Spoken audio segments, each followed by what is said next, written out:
When we think about streaming, we think about gear. And when I think about gear specifically, I think about what we're trying to do to make our lives easier, either as streamers or creators, or in a lot of ways, just what people who use everyday applications need to use to simplify their process. Well, today we're talking about two things that have literally changed the game for me and how they've had recent updates to make them even better, and how you should probably consider picking these up if you're looking to boost productivity but also to make you a better creator. Let's get into this video. Just as a heads up, some of these products that you're about to see, brands have sent me before or have sent me recently, but some of them I bought and paid for out of pocket. It's not changing anything for this video. They're not seeing anything ahead of time, and specifically we're talking about Elgato today. We've got you on the creepy view today. No, I've got you on, this is actually the Facecam Neo. This isn't the product, one of the products we're talking about, but this is a fantastic camera, and honestly, I've been using it not so much as like a webcam for my stream, which that's actually a pretty good view, minus the like janky broken door behind me. Maybe I should just leave this up here for stream. Anyway, I'm actually going to use this to show you the items because I don't want to tear things down in my setup just because I've got some other work to do. But I feel like I needed to say this because of some recent updates. So the first one is actually this. This is the Stream Deck Plus, and they also sent, along with this one, the XLR dock that goes into the back. And honestly, I already had a Stream Deck Plus. Give me a second. As you can see, I already had a Stream Deck Plus, and I love it. I actually bought this one out of pocket right when it released. But I'm glad they sent this over because I personally love the white aesthetic, and I could not justify upgrading from this to this. But the real thing about this is just how I use it and how it makes my day-to-day so much easier. But I do want to highlight the XLR dock in the back. So let's go ahead and highlight the differences between the two. This is the Stream Deck Plus. You normally will buy it. It just has a little base in the back, nothing crazy. It's got a USB-C connector, and it's all basically the same. It's got 4 knobs, a touch screen here where you can swipe. You can see this thing is well loved, and it's got 4 buttons, or 8 buttons actually, and that's kind of what the Stream Deck does. Well, recently they've released the XLR dock, where it actually takes basically the Wave XLR and converts it into a stand that just plugs into the USB port on the back of here. You use one USB-C cable and basically all the same other connectors. You have an aux out for your headphones as well as an XLR, and all of it controls through one device, kind of freeing up a whole bunch of like room on your desk. But they also have a USB hub, which you can take a look at as well. But that's kind of what we're talking about. Sure, I use this for my XLR interface now to be able to control the microphone, which by the way is the Wave DX right now. Typically, most of the time I'm running the Shure SM7B. But the Wave DX is honestly, I really love the microphone for $99. Let me know what your thoughts are here. I've done multiple reviews of this microphone and comparing it to other ones, so you should go check those out if you're curious if you want this mic or not. But they also sent this one out, the white one. I had a black one, they sent out a white one. Love the aesthetic, along with the Elgato Wave Pro arm, LP arm. I just did a review on this. Also really awesome. It's a little expensive for $180. When I say a little, I think it's a lot expensive, but now owning it, I probably would justify buying it as well. So let's go ahead and talk about the Stream Deck and how I use it. Specifically, I'm just going to show it to you like this rather than actually going in the software and showing you. I feel like this is probably a real world example of how it works. Anyway, looking at this, you can see the Stream Deck. I have 8 buttons. I have the 4 things right here. This is mostly for the Wave software, and these are pinned, so it doesn't matter what thing I go into, they stay. Even if I swipe to the next, these will stay, and you can do that in software. And you can see I have my mic gain right here. I have my PC volume for, and you see a little headphone right there. That's for my headphones, and then I have stream. Same thing for voice chat, headphones and stream, music, headphones and stream. And this is how I'm able to control everything so easily. And honestly, this is why I love this. There's a reason why. Here's my mouse, right? By the way, this thing is the coolest thing ever. $7. Anyway, there's a reason why my mouse is here and this is so close, is because I touch these faders and move these knobs constantly. I love being able to adjust my volume if I'm in a call, if I jump into a voice chat with someone, if I'm actually playing music. I love being able to just reach up and easily adjust and make this happen. This is probably a game changer, and why I say the Stream Deck Plus is worth it is just because of these knobs. Sure, there are cheaper options. There's like PC panel and some other stuff, but holy crap, this is one of the best things ever. let's talk about some of the buttons that I have to make other things easier. CPU, GPU temps. As you can see, I'm a little bit of a tech nerd and have a pretty nice PC, whatever the case. But I love building PCs and I love monitoring the PC at all times. So you can see CPU, GPU. I've got time here just because I actually hide my taskbar here. So I like to have it to where I can reach down and you can tap it to get date. All of these are things that are supported inside their like marketplace, which is really cool because you can just go into marketplace and be able to use them. I have my recording folder as well as my streaming folder. So I have recording and then I have Streamlabs, which is my streaming folder. And then I also can swipe. And on this page, I have quick opens for specific folders, like to open my OBS folder for videos. That's going to be my OBS recordings, my client folder, which I do all like all my client work, opens up my NAS. Screenshots or any screenshots I've taken, it opens up that folder. And then my NAS just opens up the general like home of the actual NAS folder.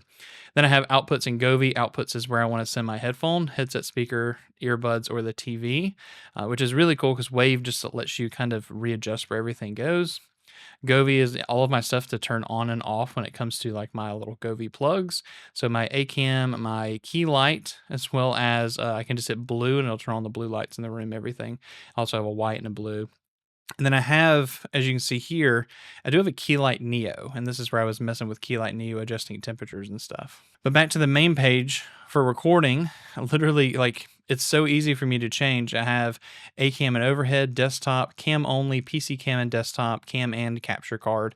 I even have a start and stop for me to start and stop recording. I can pause, replay buffer, and save.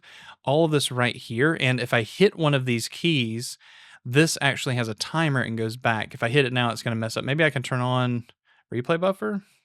You can see that it'll actually like go back to the previous folder, which is what's really cool. Let me go back and I'm going to turn that off because I don't really need replay buffer right now. And you can set up that timer on how long it will go back to the original page. Same thing for stream. I've got like camera, just chatting, intermission, lives, full ACAM, as well as some other things that are just filters that turned on and off. And this is what I use for my stream. And in all honesty, the Stream Deck Plus is one of those things that if I were to start all over again, I think a Stream Deck, like here's the Mark II Stream Deck. I'm testing out some stuff with voice mod right now, but here's the Mark II Stream Deck. That was one of the first Stream Decks I ever bought. Love it so much. But the moment Wave software released and I got a Wave XLR and being able to control everything just with buttons rather than the knobs, Stream Deck Plus not only comes with the Wave software, so you can use it with like USB mics, just without having the XLR thing, you can still get Wave software and control USB mics.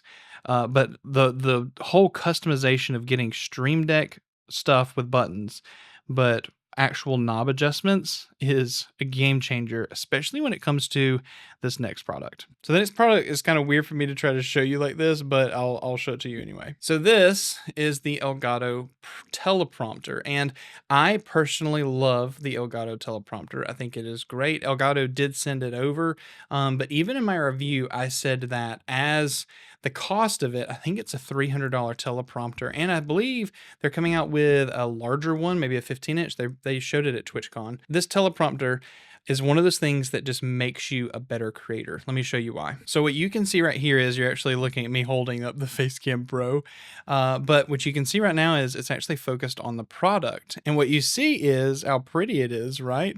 But that's actually my ACAM. That's a Sony A6700 with a Sigma 16mm lens, and it's running out HDMI, which maybe I can show those cables. There you go. It's running out HDMI into the computer, into an Elgato 4K 60 Pro, because I am running 4K 60 out of the A6700. Now, the reason why this is so cool is, sure, I'm able to monitor myself and show myself on the screen, but to be honest, doing scripts and things like that is what's really cool. But my main use for this is to do just like this. When I'm recording content, I'm looking directly at my face on this teleprompter. So I'm not just staring at like an empty lens or anything. I'm actually taking the time to stare at my face, to see my facial expressions, to see everything. I'm staring at that. And so as a creator, I'm able to have more interaction, more connection, more I don't know, vibrance with what I'm doing because I can see, am I smiling? Do I look weird? And I think that's why this makes you a better creator. One of the coolest things is it all connects via one USB-C cable, and it does all of the video out, everything. It does the display, all of that from one USB-C cable, and it's really cool. So let me go ahead and show you the software and show you why this is now one of the coolest things. I could totally do screen cap, but I kind of like carrying this thing around and looking like this. So what you see right here is the actual camera hub software for the Elgato prompter. And you can see I've got some text right here that's preset. And this is, I was actually recording a video with Lightstream for their channel. Love Lightstream, by the way. You should go check them out. They have a new update coming. They're making it free for console users. You got to check this out. Anyway, what you can see is I actually have the text over here. And the cool thing about that is this text, I can just scroll, right? We can just scroll and do this, sure. But what's neat is now I can go down here and do voice sync. You select your microphone, and with the text, it'll actually be on the screen. And once I hit play in the software, which I'll do right here, if I look at the screen, it says getting ready, and then it says active. You can see that. If I read, you'll see the scroll. In this video tutorial, we're going to walk through setting up your PS4, PS5, and PS5 Pro to stream to Lightstream, where you can add overlays, alerts, simulcast to 5 platforms, do a multiplayer stream, and so much more. By the way, did you see I put multiplayer stream? Anyway, what you also get is being able to do text. You can just use it as a display, which right now I have it like OBS sharing over to that. Then you can also just do Twitch chat, and you can see it connects to your Twitch chat. Right here, you can have multiple little Twitch channels and go back and forth. That's always really cool. And then have it, pass through stuff that's coming from the desktop. That's why I think this piece of software, not only for text to be able to do ad reads and stuff like that for sponsor stuff, but for me to be able to record and be more effective as a creator, I love the prompter for that. And I'll be frank, it's not like lost on me that these products are expensive. A $300 product, $200 Stream Deck Plus with a $119 XLR dock. I mean, just between those things, we're talking about $600. I just built a custom PC over here for $600. What's the better spend? Well, I mean, everything is going to be dependent on what you're looking for. If you're a person who's just getting into the game and you don't have a lot of extra funds, you don't want to invest a whole bunch of money into something, getting something like this might not make any sense. But where I am, and when I'm looking at myself on this monitor, like I'm looking at you, hey, by the way, but I'm genuinely looking at myself on this teleprompter, this makes me a better creator. I'm able to engage, be able to do things. This makes my job easier. And a lot of people will spend money on gear that they don't necessarily have to have that don't improve it, like the Shure SM7B. I love this microphone. I use this microphone. I think that it is a great microphone, but I do not think that for content creation and streaming, you have to have a $400 microphone. I don't think it makes you a $400 better creator. This, though, I mean, it makes me connect better with the content I'm creating, and I like that. And the same thing for the Stream Deck Plus. I love Stream Deck. Sure, you could use other cheaper options. There are a bunch of companies doing things like this, but I love how seamless this works. Not only with Wave software working well, but it works on the Stream Deck Plus. They've now made the dock to kind of cut down the stuff on the table to make sure it's actually just one piece. There's just a bunch of reasons, and I showed you how I use it, and it's just effective for me. Now, granted, there are people who use a lot more elaborate setups for this, but I use the tool to make my life easier, and it just works. Oh, and special mention, the Facecam Pro, which I used for like the handheld content this whole time. Yeah, I mean, if you're looking for a 4K 60 webcam, it's $300 as well. It's way too overpriced. I don't think that it's worth the $300. The Facecam Mark II, though, I think that that's a great webcam, and you should go take a look at that. You should totally go check out that review of the Facecam Mark II and the other webcams right here, as well as the review of this mic arm, which you'll see right here. Thank you so much for trusting me with your time today. I hope you have a great day, and make sure you drop down in the comments. Let me know what your thoughts are. We'll see you soon.